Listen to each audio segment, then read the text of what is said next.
এটা ৰেণ্ডিৰ পোৱালি বিলাল যোনটো চুদ মাৰানি তোক মই মাক চুদাই গৈছো অসমত তই আহিবলৈ দে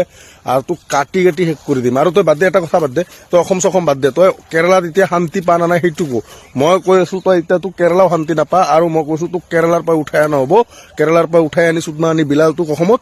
পিচ পিচ কৰা হ'ব নহ'লে জেলত দিয়া হ'ব নহ'লে চিধা লাঠি মাৰি বাংলাদেশ খেদা হ'ব বিলাল কুকুৰৰ পোৱালি তই শুনি ল ভালকে তোক চিধা চিধি এইবাৰ ৱাৰ্ণিং দিয়া গৈছে তই কেৰালাৰ পৰা আহি আছা চা মই কৈছো তোক 2 মাহৰ ভিতৰত তই অসম বা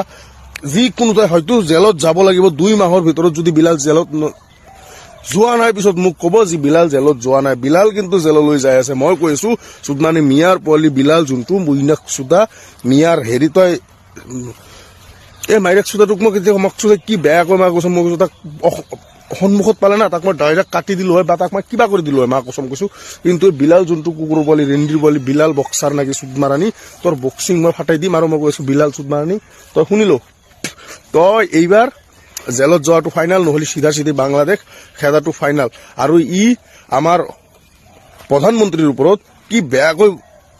কথা ক'লে বা বক্তব্য দিলে আপোনালোকে শুনি লওক আৰু মই কৈছো তো আপোনালোকে শুনাৰ পিছত তাক